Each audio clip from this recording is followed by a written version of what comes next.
It's an off-season edition of the Tighten Up podcast, and we've got a lot of catching up to do. Detroit, it's time to tighten up. Welcome to Tighten Up, the podcast, presented by The Shield NIL. Brought to you by Hyperice and Last Shot Energy. A state of the Titans, the latest in Detroit Mercy athletics, and a chance to hear from Titans all over the world. Here's your host, Dan Hasty. 6 seconds, don't foul, they say. Ratinger launches, it pops out. Detroit Mercy takes it, and they take their biggest win in over a decade.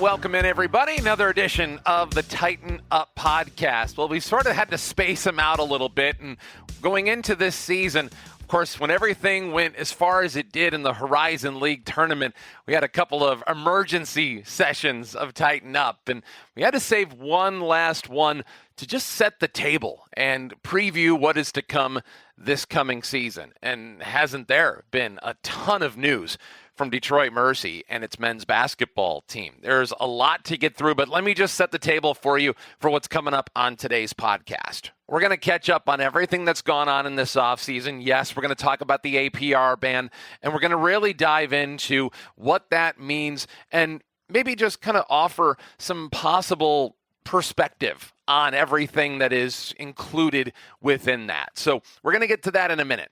Also, later in the show, Ray McCallum Jr. is scheduled to join us. Of course, Ray McCallum Jr. is one of the players who brought this Detroit Mercy program back to prominence. He did so with an outstanding college career. Of course, he went on to have success in the NBA, played for a couple of different teams, but of course, he is remembered so fondly for his 3 years at Detroit Mercy. Started in 2010 and ended just going into the beginning of 2013. But it was that 2012 run into the Horizon League Championship and into the NCAA tournament. That was the year they played Kansas.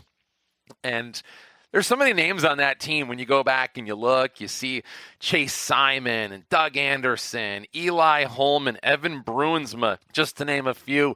And it does take you back to a time that Detroit Mercy was literally one shot away from rejoining. I mean, that was how close this current edition of the Titans got to putting themselves in that same category, in that same group of players that certainly, if nothing else, is going to be remembered as the group that put Detroit Mercy basketball back in the conversation.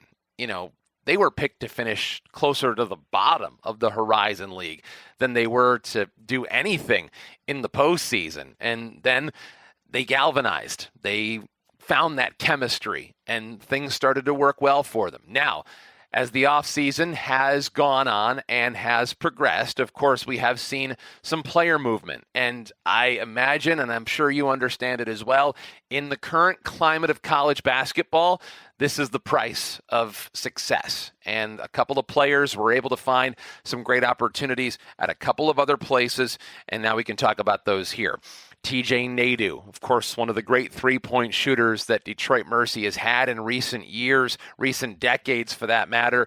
He ended up finding himself a spot at Tulane. So Tulane ends up getting a chance to enjoy the TJ Nadeau experience. So congratulations to him. I mean, first and foremost, look, nothing is a guarantee in this world. There's no guarantees of playing in the G League. There's no guarantees of playing overseas.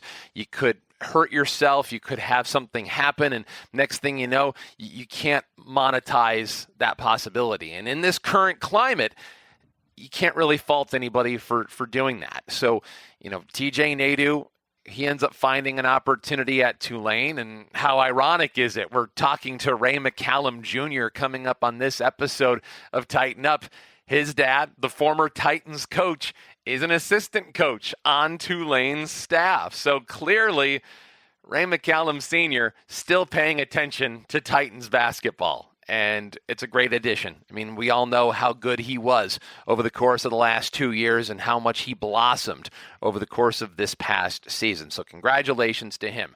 Ryan Calambay. This one was interesting because Ryan Calambay, who we've had on this show, just like TJ Nadeau, we learned a lot about him, a lot about his family, and as time went on, we got to see him really blossom, especially on the defensive end. He turned into one of the better rim protectors that Detroit Mercy basketball has had over the course of the last decade, and seemingly came out of nowhere. But all of a sudden, as the Horizon League tournament sort of came into focus, Ryan Calambay turned in from a player who was getting some minutes here and there and sometimes contributing, and sometimes he would be opted against in favor of some other players, to a player that you had to have on the floor. I mean, it felt like he was one of the most important players on the floor, especially when a talented big man was on the other side. I mean, his work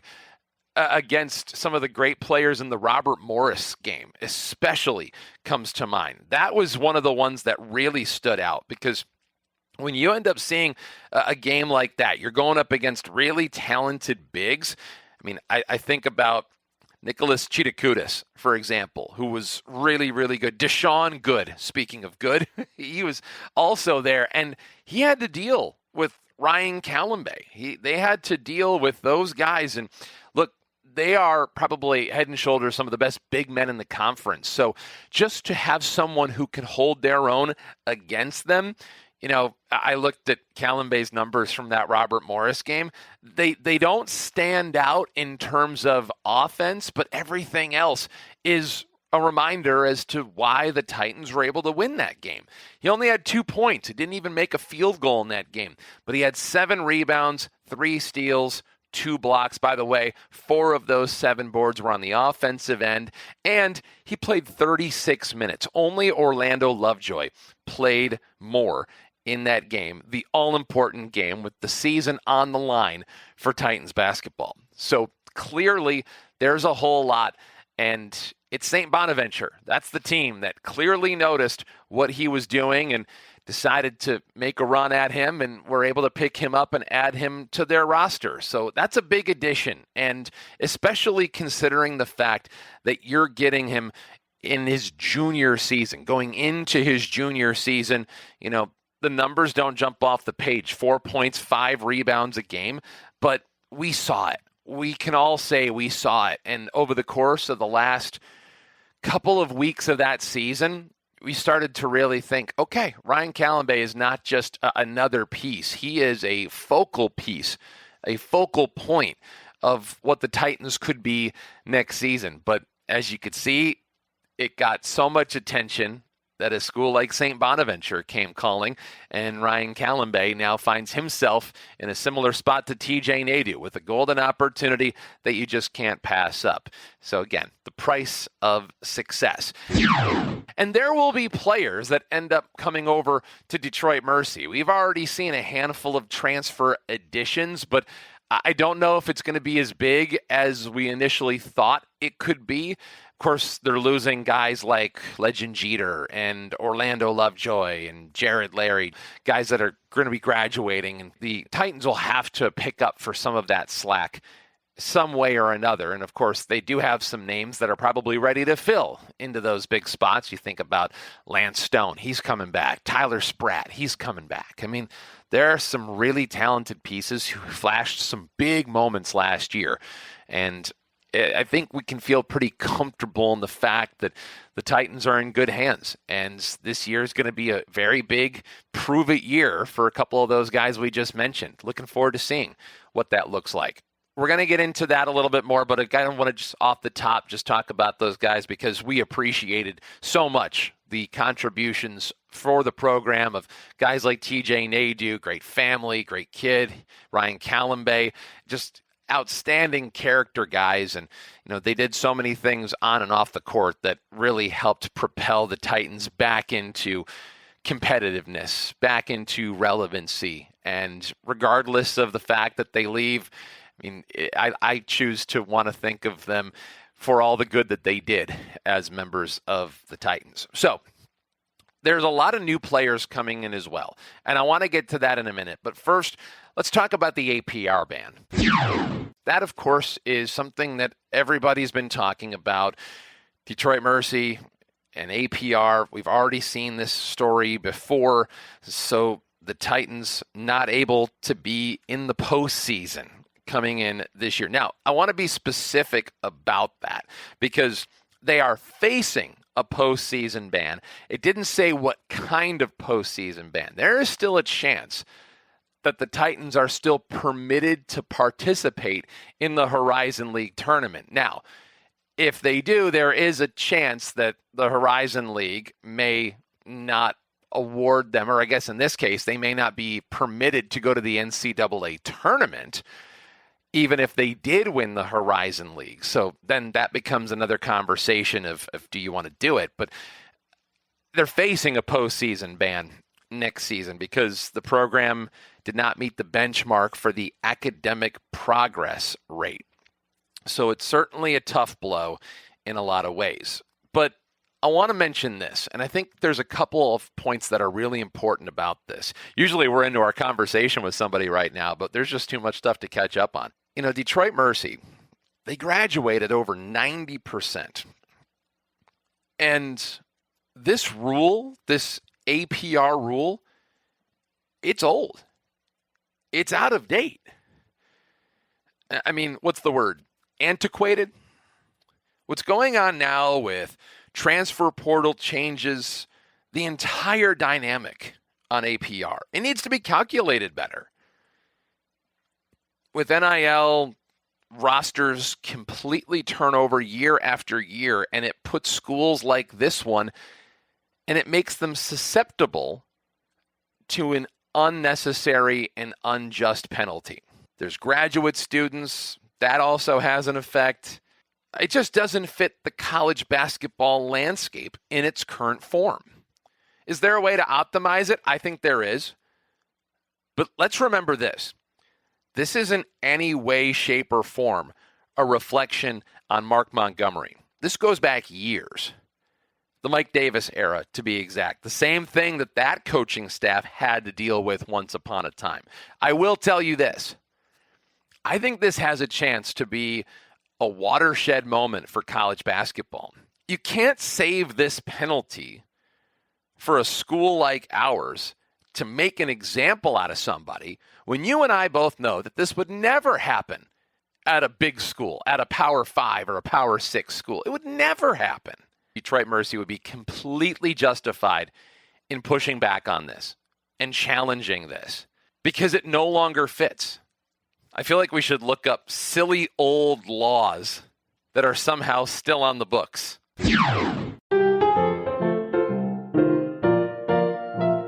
Like, for example, there are numerous archaic and bizarre laws on the books across the U.S. and internationally in 2026.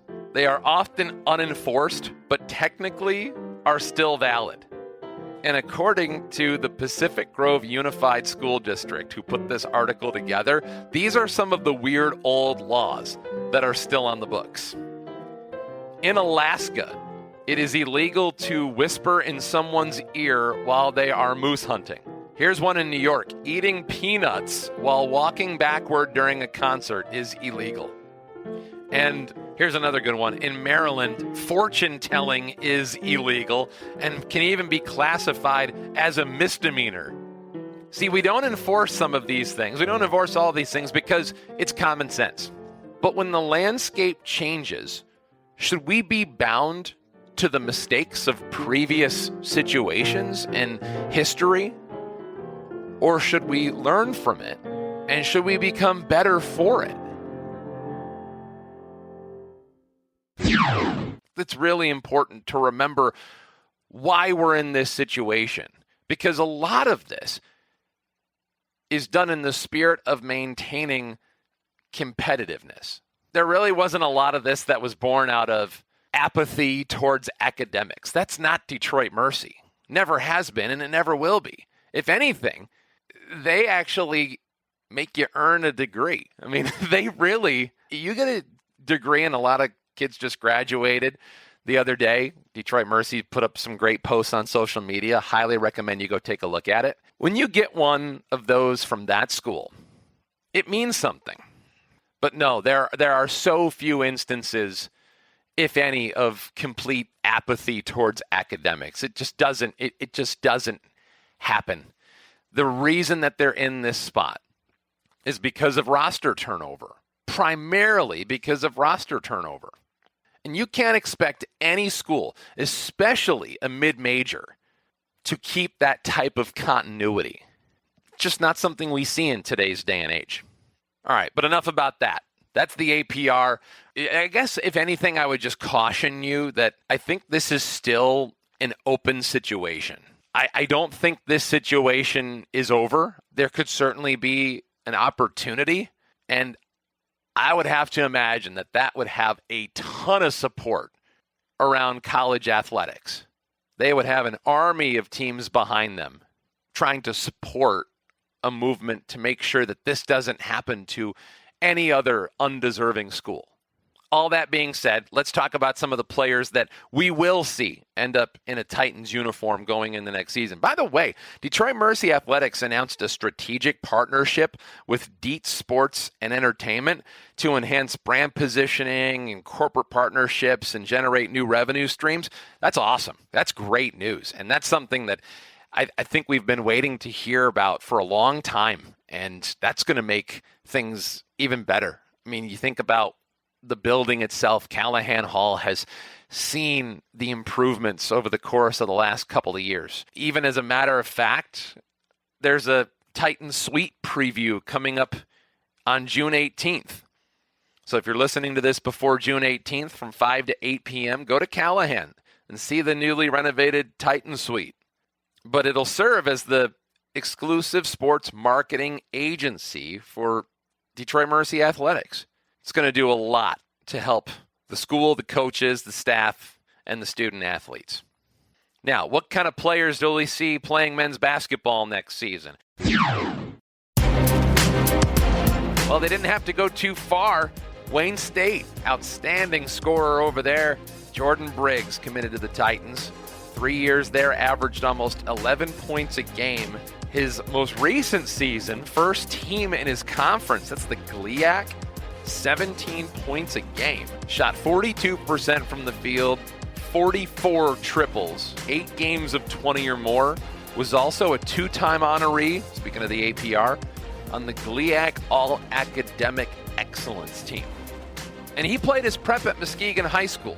Why is that significant? Well, there are some players that are coming in the recruiting class. One of them is from Muskegon, and I'll get to them in a minute, but that's James Martin. I can't wait to watch James Martin. I think he's going to be phenomenal. But Jordan Briggs, he's part of the fam now. They also brought in a couple of other interesting players. Elias Paulson.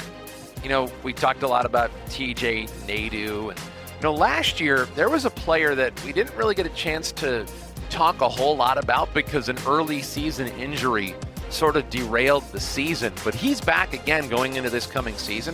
That's Aiden Carter. He was a really good scorer, and it was pretty clear to see his ability and his talent early on while he was healthy last season. If he can find a way to stay healthy next year, the Titans are going to have a nice nucleus that I think is going to surprise some people. But speaking of Elias Paulson, 6'7", 200, from Iceland. He's actually an all-conference player at Augusta University. Averaged nearly 17 points a game, nearly 40% from the three. But he can pass a little bit. He's a good defender as well. I'm excited about him. I think if there's an archetype for the type of player that the Detroit Mercy Titans were looking for this offseason, I think he fits it. And Mark Montgomery will be the first to tell you got to be able to shoot threes. Dante Favor from Canton, Michigan. Played at Canton High School, then played over at Spring Arbor. Averaged 11 and 7. And you almost think about him as maybe your Calumbay replacement. 59% from the field, blocks, some steals, kind of a walking double-double this past year. Was first team all-league, scored 15 points a game. There's a lot of things he did really, really well. Lastly, Vlad Samaric, I hope I'm saying that right, from Indian Hills Community College. That is a wrecking ball of a JUCO team. They ended up making a pair of trips to the national tournament. They were 30-3 last year, for crying out loud. But last season, 6 points, 5 rebounds a game. Not much of a three-point shooter, but again, you get size. And now you think about what Dante Favor is, and you think about Vlad Samaric. Now all of a sudden, you've got a couple of options. And that's not even getting into what I think is really going to excite people going into next year, and that's the freshmen. They've got some really interesting players, including 2 of the players that were in the top 5 of Michigan's Mr. Basketball. Greg Grays Jr., the son of the one-time Detroit Titan, Greg Grays. James Martin from Muskegon. We just talked about him briefly. You've got Jaquel Cotton coming back, Xavier Isteman Monroe, London Maiden. Come on. London Maiden was a riot last year. He was so much fun to watch. That's a good group. But as for Greg Grays Jr. from Brother Rice, averaged over 20 a game, 3-time all-conference. Of course, his dad played those 2 seasons at Penn State, then ended up at Detroit Mercy. That was on the team that made the NIT Final Four back in 2001. Ended up leading the team in scoring the next year, but he can really put it in the basket. Not only do you have that with Grays, but you also have that with James Martin. Had an injury in his junior season, but this past year, tremendous. Team's defensive player of the year, can really get after it. Imagine him and what that's going to look like with Tyler Spratt. Imagine what that's going to look like with Lance Stone. He's a winner. So you got Jordan Briggs, who also played at Muskegon, so James Martin's going to play with somebody that he is certainly very familiar with. Chance Hauser from right here in Detroit. Second team All-State last year, 15-6. Good shooter, too. Really athletic as well. But he's in there, as is Keaton Aldridge, who averaged over 13 a game, 6 rebounds, 3 assists, 2 steals, really got after it defensively. He was kind of like Jaquel Cotton was, kind of got better in his high school career towards the end and then really made a name for himself. But again, those are players, and maybe not every mid-major school is going to have players like this, but Mark Montgomery is so good when it comes to development. That coaching staff is so good when it comes to development. Look what they've done over the last couple of years with Callum Bay and Nadu and Tyler Spratt, Lance Stone. I can't wait to see what that looks like going into next season. So there's a whole lot to be excited about. But that's the long and short of it. You still have all of the people committed to you, and they're all still planning on being there going into next season. Let's hope that maybe we find some good news that opens up some great possibilities for these particular players and for this team. All right, now we're all caught up.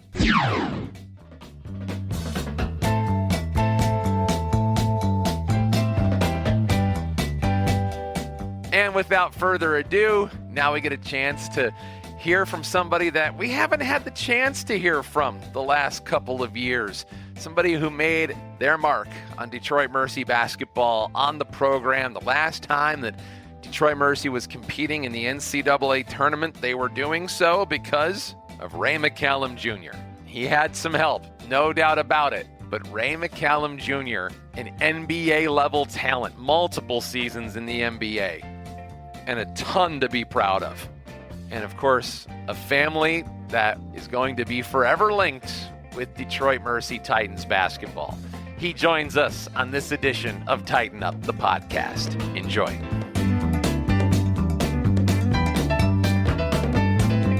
Well, it has certainly been an eventful season, to say the least, for Detroit Mercy basketball. This was a program that got itself within one shot of taking a Horizon League championship. And how many times are we talking about the fact that it would have been the first time since a while back? And it's not that far away for some of us, but we get a chance to relive some of the great memories that Detroit Mercy basketball has been able to provide us. And What a great opportunity we get today. Welcome in. It is another edition of Tighten Up, the podcast. We're so excited to be able to celebrate everything that is Detroit Titans basketball. And now we get a chance to bring in somebody that we have wanted to get on this podcast since it started, going back to about 2 years ago. Somebody that is one of only 5 people who have the honor and distinction of having won a Horizon League Player of the Year award. And to be able to get somebody in here like that, that makes you royalty. So it's my pleasure to welcome in the one and only Ray McCallum Jr. Ray, it is wonderful to see you. I mean, it's a pleasure. This is a podcast that celebrates everything that is Detroit Mercy Athletics, and few people have had the kind of impact that you did. So it's great to have you. No, I appreciate that, Dan, and I like that intro, man. We got a lot of people. We're a big research department. All right, so you've got some distance from your years with the Titans. So why don't we start there and then work our way from the beginning? So when you think about your years with the Titans, what comes to mind? Well, first, I didn't realize. Now you got me really feeling old. You said it wasn't that long ago. I think it might have been 14 years ago now. So time is flying. But no, I mean, I had a great time at U of D. I had the honor of being there for 3 years, and we were able to have, you said it, went to the tournament and all that. So we had a special run, special time, going to high school there, winning the state championship, and then winning Horizon League championship and everything like that. And great teammates and a lot of memories and a lot of great friends from my days at Detroit. And I think about some of the guys that you played with, and we're going to get to all that because there's so many things that you've crossed paths with, that you've been able to make an impact. And, I think about the fact that you had this chance. And I really kind of want to start with the fact that, you ended up going to a place in Detroit Country Day. And there's a lot of history associated with that program. I mean, Chris Webber, Shane Battier, and then you. I mean, it takes one Google search to see, and you're right there with those other 2 guys. So, I mean, clearly you understood the history and the prestige of a place like Country Day, but what sealed that for you? Yeah, I mean, it's actually a funny story. Life was happening so fast. My dad ended up taking a job at Detroit. We moved from Indiana. I remember coming up one weekend and visiting the school. And I didn't realize, the kids wore uniforms, the whole thing. And I was like, man, what is this? I'm not trying to, do this. And then I met the coach, the coaching staff, and I got a tour of the school. And, I thought it could be great academically. I thought it could be a great situation. And then obviously basketball wise, it spoke for itself.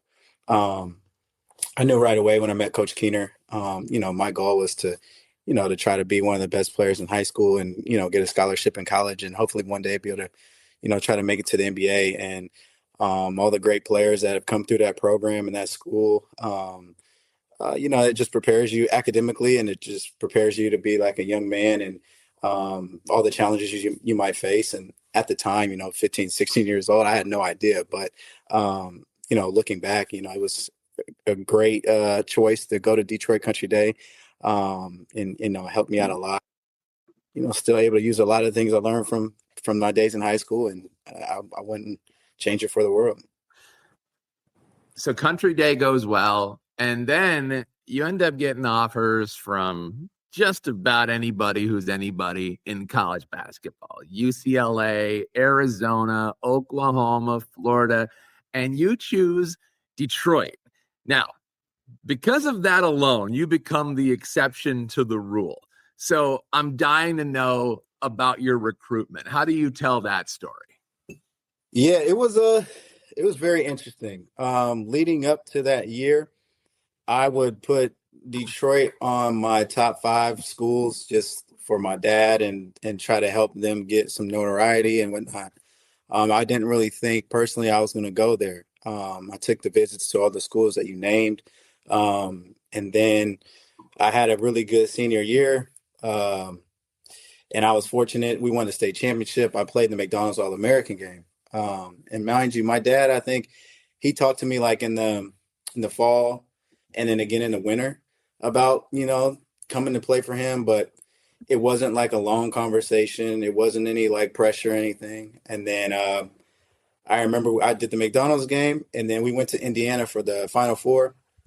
Gordon Hayward was at Butler at the time. That's when he shot the famous shot from half court that banked in and went out, almost beat Duke in the championship game. And I was like, man, that's crazy. They're in the Horizon League. Yeah, a good friend of mine, like Norris Cole, was at Cleveland State. The competition, the team, the league was at a high level. Detroit won, I want to say, like 20 games or 20 plus games the year before. And you had guys like Eli, and you had other guys that had transferred in from, higher Division I schools. And I kind of see the vision of the team my dad had built. And he spoke to me one more time in the spring. And then I think I kind of shocked the world and made the decision to stay home and play for my dad. And look, I'm sure that, and I think the key is in that situation that your dad doesn't put a lot of pressure on you to make that decision. Is it fair to say that he was going to be happy no matter what you did?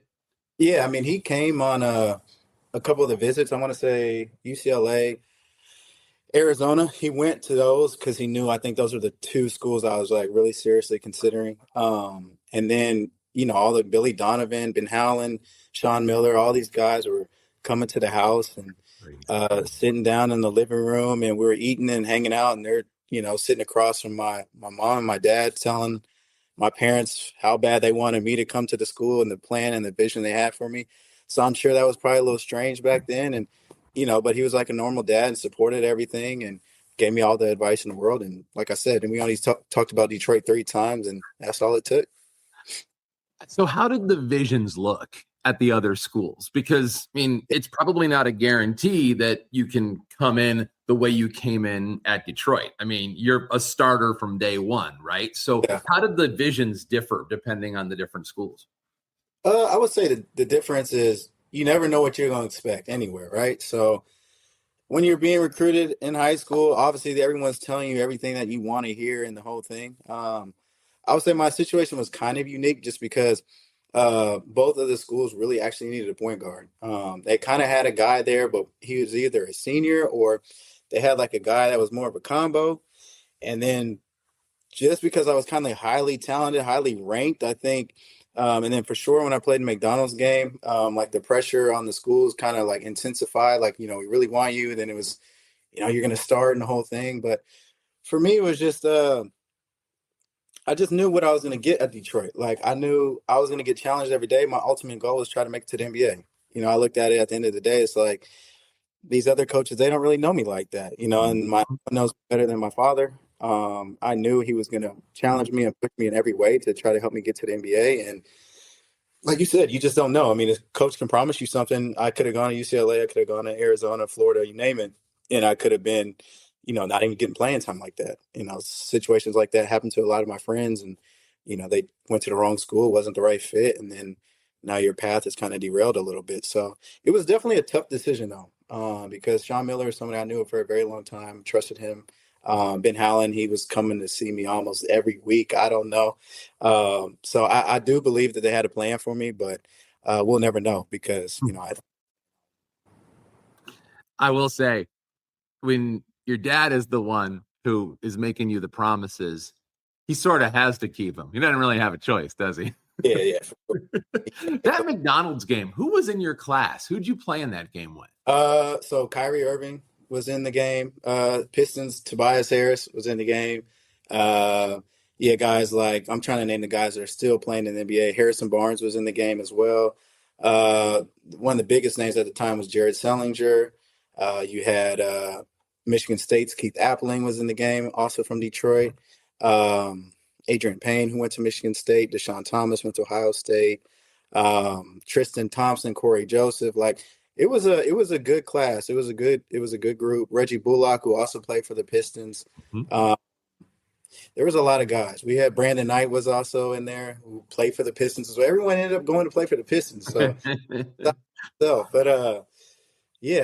was a great group. 2010, and we played in Columbus, Ohio. I'll never forget.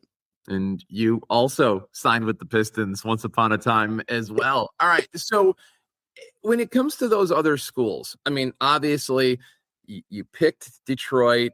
It went exceptionally well. But I'm sure in your mind's eye, you wonder, what would it look like if I hopped into a different timeline? So just out of pure curiosity, I mean, you said you were tight with Sean Miller, but had you picked a different school, which one do you think you might have gone with?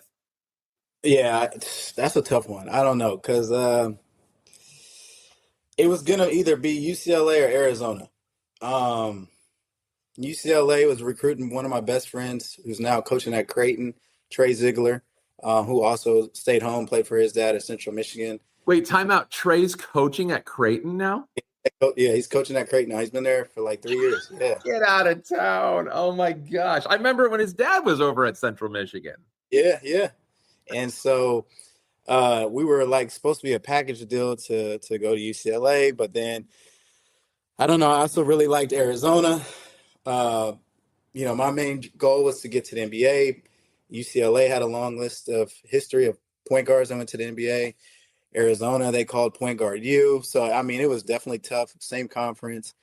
That was one of the biggest issues I had. Just like I really couldn't figure out which one to go to. And I don't know. But if it wasn't Detroit, it would have been one of those two. But to this day, at least you didn't have to make that decision. I recently saw a clip of LeBron James talking about when he was pitched his shoe deal when he was still in high school over at Orchard Lake St. Mary's. And he said that he almost signed with Reebok because they had this great pitch. And then at the end of the meeting, they slipped him a check across the table for $10 million and said, if you don't take any other meetings, this check is yours. Now, I'm going to guess that nobody was offering you $10 million, probably against some rules back then. But what do you remember about the other schools' pitches? Did anything stand out? The advantages those schools had was, the exposure. Back then it was the Pac-12, I believe, and it was a good conference back in the day. So you're going to get exposure. You're going to play against high-level competition. You're going to get to play against pros, and then they can sell you on the fact of all the guys that have come through the program and, just how many other pros are going to be on the team in terms of NBA scouts and everything that we're going to come through. So they kind of sell you on, as what you want to be. You want to get to the NBA and kind of how their plan and their path is to help you get there. But it was tough. I mean, I went to UCLA. I feel like I went out there like a couple times and really, really liked the school and everything they had to offer. I mean, LA, that's, 17, 18 years old. It's like, it's hard to turn that down and say no. And then Arizona is, I went to Tucson a couple times as well. And same, they got, all the sponsored by Nike, big Nike contract, everything, like all the fresh kicks, everything you can think of, the jerseys, the uniforms, the fans, everything. So, they can kind of just, they don't really have to sell much. It kind of just really, those schools kind of shows for itself. Mm-hmm. But hey, you know what? You took the road less traveled and look where it got you. Nothing's a guarantee, right? Nothing is ever a guarantee. So the fact that you were able to go to a school, play so well, get the opportunity, win a Horizon League tournament, get drafted into the NBA. How much can you argue against that pathway? So you got to play with guys like Chase and Nick and Eli. When it comes to those guys, the guys, you guys were obviously able to create some chemistry pretty quickly. How did you guys manage that? Yeah, I've known Eli since I was probably maybe like 15, maybe 14 when I was like in high school. So I knew Eli, he was always like a big brother to me. And then Chase, I would say like with Chase, Eli, I saw like Chase play the year before, and I would be up at the gym when I was in high school, and I would play with the guys in open gym, and I'd be at all the games. So they would come over to our family's house and everything. So I knew him a little bit. Chase was a high level talent. Nick was the biggest steal deal ever. I think he was at like a JUCO somewhere up north or in the middle of Michigan, and we found Nick off YouTube. And Nick came in and he was great. That was my roommate on the road. And then, yeah, I mean, then we just added all the pieces and it just worked out, and we just kind of figured it out on the fly. You had guys that were, those are, I would say, they weren't mid-major guys. I feel like they were high-level Division I guys. Just certain situations, maybe the year before, or their path was a little different, and we were just at the right place at the right time. They might make my life super easy. Nick and I got to play together in Sacramento for the summer league together. Our rookie year, I played against Chase a couple years ago in France. I played against Eli years ago in China. Evan Bruinsma still out here doing it at a high level. We haven't played against each other, but we've been in the same countries like prior or the season after. And I still keep in touch with those guys. And we had a great group for sure. You know what's crazy is that I think you guys were sort of ahead of the curve, because nowadays I feel like most pitching of players happens on YouTube. I feel like now the highlight reels are everywhere, but you guys were actually in on that well before it became the norm. Yeah, I mean, if you were on YouTube like back in the day and you had like a mixtape or highlight tape, you had to be really good. Now everyone's got a highlight tape and you can find anything. So, like for us to find Nick, I remember my dad showing me Nick on YouTube. Like, I'm like, who is this? You had Nick, then you had a guy like Doug Anderson who can jump out the gym. So, we had some human highlight reels back there in Detroit. It's just social media wasn't at a popping all-time level it is now. If we had it back then, we would have way more followers. We would have been way more known, but we'll still remember us a little bit. So you end up getting into the Horizon League tournament. You make your run. You obviously had some really big moments that continue to get spotlighted and talked about in and around Calihan Hall. And you yourself had some pretty big moments along that way. Is there any one moment that stands out for you above the rest? Yeah, I mean, my most memorable moment would be beating Valpo at Valpo to win the Horizon League championship. I can't remember what seed we were, but I know we weren't the seed that we should have been that year. And I think we had to win 4 games or 5 games or something crazy. We played like, I think it was Loyola Chicago at home. Then I think we went and played Youngstown in Valpo. Then we played Cleveland State, and then it might have been Valpo in the championship.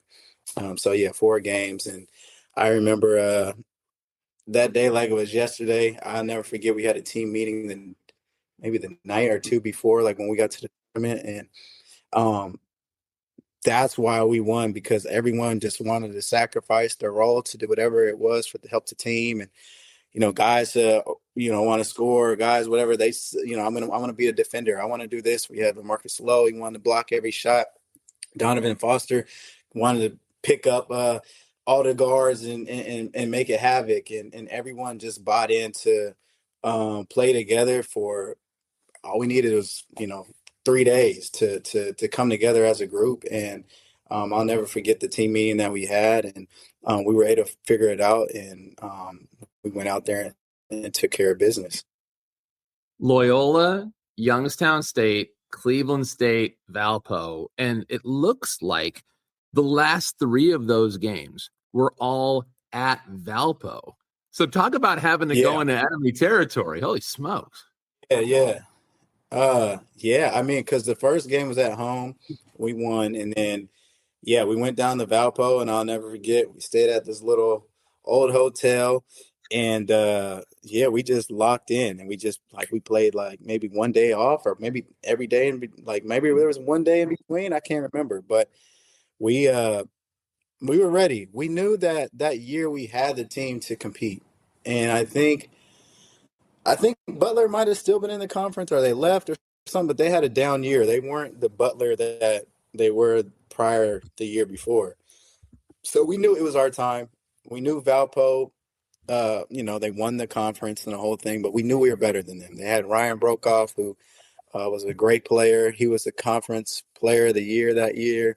And I just never forget that I was so hungry to try to, I wanted to get to the NCAA so bad, and I was going to make sure that I did whatever it took to get there. And for our seniors as well, there's a lot of guys that this was it, and some guys weren't going to be able to go on and play professional. So I wanted to make sure that we sent them out on the right way and in their college career with going to the NCAA tournament. And you always have that. You and that group are bonded forever because of what you were able to do in that stretch of time. So I was thinking about this with some of the current teams that have come through Detroit Mercy, especially the most recent one, who kind of broke through a little bit, especially compared to years past, kind of getting to that place that you guys were the last team to get to. But I'm curious because as the season went on, one of the things that we started to realize was they were starting to learn how to win. And for you, I'm sure that there was a point in time where you had to learn a little bit about how to win at that level. I mean, you had obviously won at Country Day, and now you're trying to learn how to win on a much bigger stage. What did that year teach you about how to win? Yeah, I mean, I would say our non-conference schedule was always pretty challenging. Like we would play, I don't remember everyone we played that year. I know we went to Syracuse. I want to say we might have played St. John's. You had Notre Dame that year as well. Yeah. So like we were challenged heavily with some top talent in the non-conference, I think. And there were times we were really close. But like you said, we didn't know how to win those games. And then there was close stretches in the conference where we were really close to beating a lot of teams but we didn't realize how to win those games. And then as the season went on, it was like, man, each possession matters. Down the stretch, like for me, I can't turn the ball over. Like we got to get a good shot. We got to like execute. We got to like play defense. We got to get steals. We got to do all the little things that are going to help us win. And then I think like winning on the road was a big emphasis that my dad always was like, you got to win on the road. You can't just be a team that wins at home. You got to win on the road. So I think we started figuring out how to win on the road. And that's another thing. Like every game, and like you said in the tournament, was at Valpo. Those last 3 games, those are on the road. The championship game was a home court advantage for Valpo. That was an on the road game for us. So I think when we figured out like how to be a good team on the road and how to stay calm under pressure, I think that's what really helped us. And early in the season, turnovers that I would have or mistakes that we would have as a team, like we didn't have that. We figured out how to figure that out. And I think honestly, when we got to Valpo, we had this meeting like with the players, and everybody just bought in to really putting any ego or any personal goal aside, and it was like all about the team. And we just followed everyone's lead and let our seniors lead us, and we were able to get it done. That's such a cool story. And I mean, to be able to see how all this came together for you guys, I'm looking through some of the games right now that you guys had. And the thing that really stands out to me about that tourney run is that the 2 teams you beat to make it into the championship game and to win the Horizon League tournament, those are teams that you guys lost to twice throughout the course of the regular season. So the time that you actually were able to beat them was when it really, truly mattered. I'm sure that had to be one of the best and sweetest parts of the whole thing. Oh, for sure. It's hard for a team to beat you 3 times. We knew that. So we knew that we could beat both of the teams. It's just during the season, those little mistakes that caught up to us, but we figured it out, and we were ready. And we got it done. So after that year, it's your sophomore season. It goes really well. You get the team into the NCAA tournament. And then after that year, I'm curious because you did come back for one more season. Now, I would imagine that at that point in time, you maybe at least crossed your mind. Maybe I'll think about turning pro at this point. But what went into the decision for you to come back for another year? Yeah, the run I had in the Horizon League tournament, I thought like, oh, I might have a chance. And then when we played Kansas in the NCAA tournament, I realized, I don't have a chance. I got to come back to school. I knew right then and there that I still needed a lot more work. I needed to get a lot better. I'll never forget. I was like 4 for 15, and I started the game off well, and then it just didn't go my way. I remember those guards were just bigger, stronger, a little bit more athletic, and I could tell like, okay, I see the difference of like the Big 12 and then like what I've been playing against all year. So I knew that like it was going to be an important off season for me to get better. And then, yeah, I got right. And I remember I went to like Adidas Nations and the Nike Skills Academy camps. And I had got like 4 months of like good work in before that. So when I saw guys at all those bigger schools, I was ready that time. And I had good showings at all those events in the summer. So then coming back my junior year, um, I felt ready and more prepared to be ready to take that jump if everything went the right way my junior year. So then you end up coming back. The junior year goes well. You stay healthy. Number 36 overall, Sacramento Kings. Did you think it was going to be Sacramento? No, I had no idea until like the day of the draft. It's funny that so I never worked out for the Kings. I had only been to Sacramento one time in my life, and that was when I was a kid, and my dad was they were coaching in the NCAA tournament. So I worked out for the Denver Nuggets, and I had a really good workout for them. And then they also came to see me work out at the time. I was working out in LA with my agency, and I knew they liked me. But then out of nowhere, they fired George Karl. They changed like the management, and all the guys that liked me, they were gone now. And I had no idea that they ended up going to Sacramento. So a lot of that front office from Denver left to go to Sacramento. And then, so that's basically how I ended up going to Sac. And then I knew the day of the draft, my agent called me, told me like the 5 teams that were interested. And I might go here, here, or there. If this happens, you're going to go here. If this doesn't happen. And I think at the 32nd pick, I got a call from the Kings. Mike Malone called me and told me they were going to take me at 36, and then I got to see my name get called on TV. Yeah, That's so wild. And yeah, I would imagine that you were with your family. yeah. You had a chance to celebrate that moment. And I mean, you obviously remember that moment, and it was such a great moment for you and all the hard work that you had put in. But I'm also curious, what was your dad's reaction in that moment? Because I'm sure that there's a mental snapshot in your head about what dad was looking like and feeling like in that moment. I mean, it was like a fun, exciting day in the morning, but then when the draft came around, it was stressful, because like you know what's gonna happen, but you don't know where, you don't know. Like it was stressful. I remember I had to wait like 3 hours and maybe 10 minutes or something to hear my name get called. So about time we got to the second round, they called my name.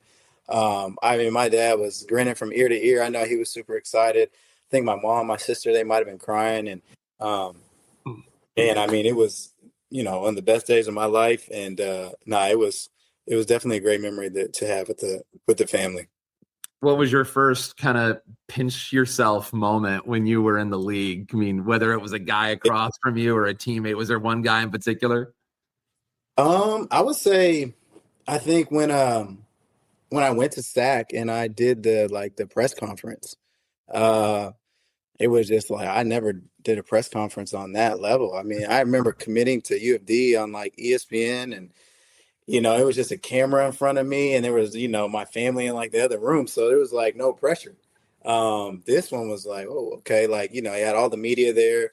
I was holding up the NBA jersey, and then just being in the locker room and seeing my locker and having the NBA logo on my jersey, like it was a pretty surreal moment. And it just happened so fast. And then next year I'm at Summer League and meeting my teammates, and it's just like, oh, this is crazy. And it happened like within, I feel like 10 days. And then you're like thrown into the fire, and it just, it was my first preseason game. We played against the Golden State Warriors and Steph Curry. That was also another moment where I was like, man, this is really, really kind of surreal. It just kept happening so fast, man. There's a lot of moments though. Who was your favorite player in the league when you entered it? So my favorite player, I would say like I had 3 guys I really looked up to always, like Chris Paul, Tony Parker, and and Darren Williams. Those are like the 3-point guards that I always kind of try to take bits and pieces of all those guys' game, and they were all still playing and playing at a high level.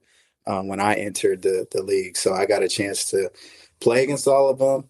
And then Chris Paul and Darren Williams, I've known since high school, going to all their camps and stuff like that. So had a little relationship with those guys going in. And then a couple years later, I get traded to the Spurs, and then Tony Parker was one of my vets and one of my teammates. So it's kind of crazy how three guys I looked up to got to play against and know them in a way.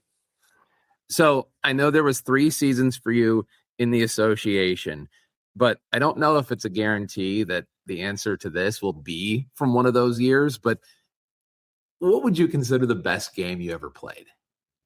The best game I played in the NBA was probably – so the best game I had scoring-wise, I think I had 27 against the Lakers. But I think my best game, I had a double-double. I had like 22 points and 10 assists against the New Orleans Pelicans. And that was my rookie year. And I didn't really get to play much in the beginning. And then Isaiah Thomas got hurt with the injury. And then it was like my time to shine. And they let me play like the whole game. And I was trying to take the opportunity and run with this. So that was for me one of the best. And then I would say my best game in college, I don't know what I had in the Valpo game, but I would say that was probably my most favorite game. I know I had a pretty good game, and we won the tournament, and it was my dad's birthday, and it was just the whole city came, all the students came, and I had a lot of family come to the game, and yeah, that was my probably favorite game in college for sure.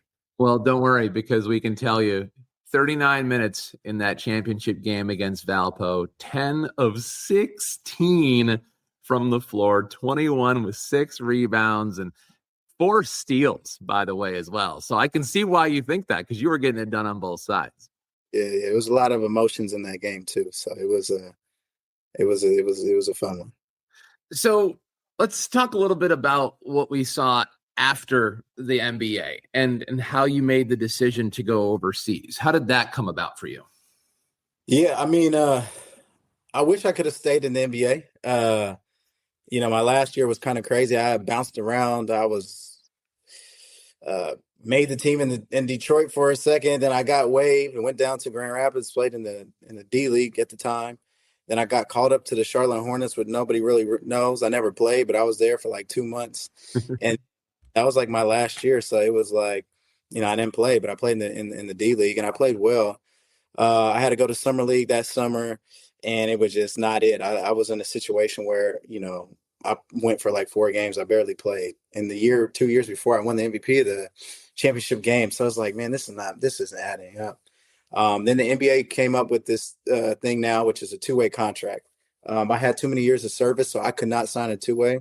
Most of the guys I was like competing for on these last roster spots or whatever for the third string point guard, they had less years of service, and there was no way they were going to take me over one of these kids that didn't have the years of service. So I kind of got forced out in a way. I could have stayed in the D League, but I did that the year before, and I feel like I kind of maxed that out and did everything I possibly could have done. And then I had great, offers to go to Europe. Didn't really know much about it at the time. It was a EuroLeague team, which EuroLeague is now more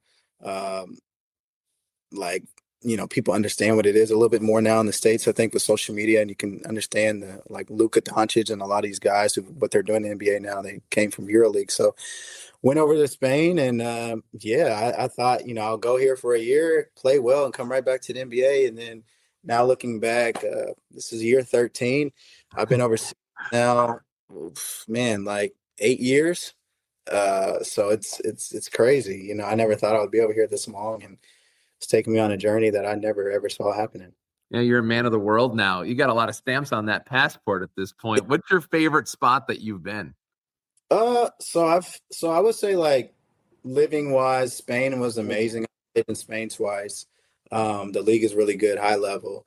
I would say maybe my favorite place was like Istanbul, Turkey. It was very Americanized, big city, all the big lights. Food was really good. And surprisingly, I would say, like, Shanghai, China was actually a really, really cool experience. 24 million people. Um, it was, I mean, it had everything. You think China, you think you're in the middle, out here, the language and everything. But I had a really great situation on and off the court. But everywhere I've been has been honestly amazing. Before I was so like Americanized and, I never really wanted to travel the world and do all these things. I just wanted to travel around the States. But now, I mean, I've played in, I don't even know, like maybe 7 countries, 8 countries now. And then because of that, I've been able to travel and play in other countries with multiple leagues. And I've seen the whole world and I've seen a lot. So it's been a great experience. Yeah, and I would have to imagine, considering all the boxes that you were able to check that so many people don't get to check, I would have to guess that looking back, you're probably pretty content with how things happened. Yeah, I mean, obviously, I wish that in a perfect world, I could have had a 10-year plus NBA career, but it didn't work out that way for me. And the basketball kept bouncing, and there was other opportunities around the world, and I've been able to meet some amazing, great people, a lot of lifelong friendships, and got a different perspective on the world. It made me grow up really fast. Being out here on the other side of the world on my own made me more cultured and just appreciate everything in life way more. And yeah, man, it's been a fun ride for sure. Sorry, I don't get to keep playing for your dad everywhere you go. It was a little bit easier in that way. Every game, he's still coaching me to this day. I'm 34 years old and he's still coaching me like I'm a little 18-year-old kid at Detroit, so it's pretty cool that, with social media and all the YouTube and everything now, he's able to still watch my games and critique everything. And, I don't know how many more years I got left, but to the wheels fall off, I guess he's going to just keep being my coach for sure. So what's he up to these days? How's Senior been? Yeah, he's good. He's at Tulane now. He's at Tulane. I want to say they just finished their 7th season there, going into year 8, I want to say. And he will be going into year 42 as a Division I college basketball coach. So he's still got the passion, the drive. Every summer I'll go home. I'll go down to New Orleans and hang out with him and the family and get in the gym with his guys. And I'm watching all their games, calling him all the time what I see. He's watching my games, telling me what he sees. So he's doing well, and yeah, man, he's doing good. It was Tulane that just happened to end up getting a transfer from Detroit Mercy. They ended up getting TJ Nadeau, who was a really, really great shooter with the Titans. So I would imagine that maybe some point along the line, your dad might have caught wind of what TJ was doing. Man, I don't know, but I heard he's a good player. I know he had a really good season, and I know he'll be in good hands at Tulane. And I'm excited, looking forward to meeting him this summer. When I get back, I'll definitely make sure I hear all his stories about his days at Detroit.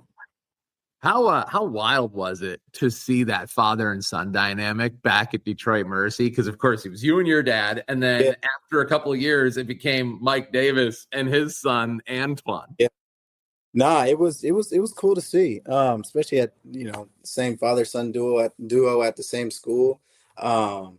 Obviously, he was a way better scorer than I could have ever.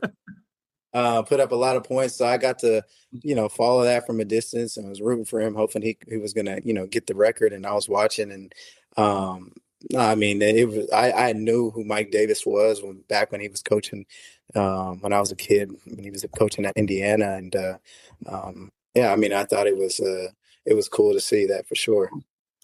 Well, I can tell you this, and this is the last one before we let you go, and I cannot thank you enough for taking all this time with us today. It's been absolutely phenomenal. But, with somebody like yourself who had such an impact, I can tell you this, a lot of the same people that you probably remember, a lot of the same faces that you probably remember are still there. They're still at Calihan. They're still out there cheering these guys on and supporting this program. So before we let you go, I figured I'd just give you a chance to just, give a little love and just shout out all those people that helped you and elevated you in your career, because, nobody gets anywhere alone.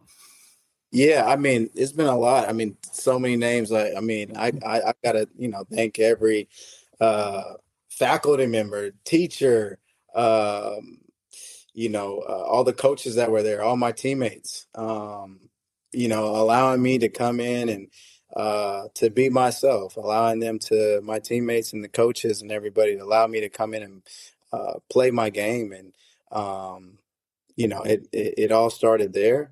That's where I made a name for myself and was able to create a career after leaving. I actually went back and just graduated. Man, I graduated like 4 or 5, maybe 4 years ago. But it took me since I left the school, like 7 or 8 years, and then I was able to get back in touch with some people at the school and finally get my degree, finish that out. And then, yeah, man, it's been a long time since I've been back. Obviously, with my family, dad and everyone moving and living in different places, and then me being on the other side of the world. But yeah, hopefully one of these days they bring the team back or something. I know that there's got to be some type of anniversary coming up soon. It was like what 2010, 2013, or 2012 when we won the championship. So hopefully we can all come back and be reunited, and I get an opportunity to see all those people that helped me get to where I am today. Well, the college degree, much like winning the Horizon League tournament, nobody can ever take that away from you. Ray, great stuff. Really appreciate you taking the time. I know this is going to be a big hit with a lot of people back at Calihan Hall. So thank you very much for doing this, and nothing but the best from us as we continue to root for you and watch your journey as it continues to unfold. Thanks again for doing this. Thanks, Dan. No, I appreciate you for having me.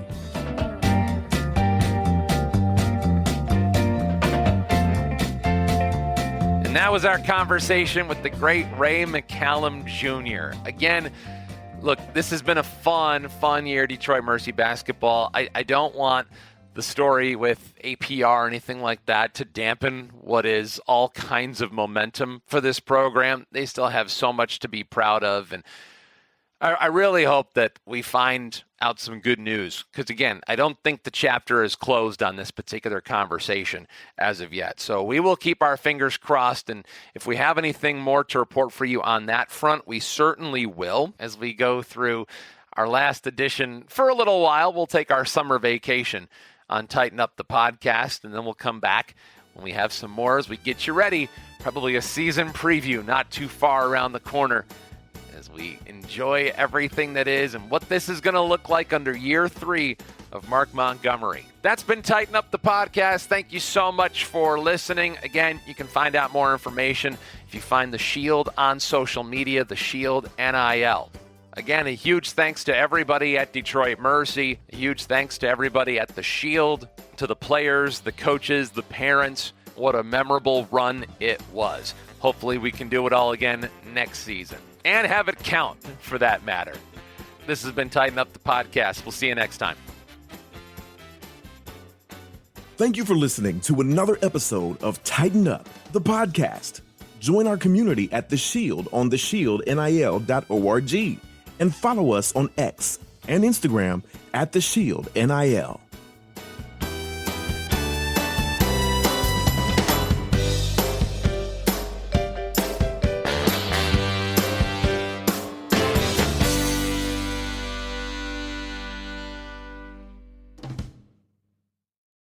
If I can tell you one thing above all else as part of this show, it would be this.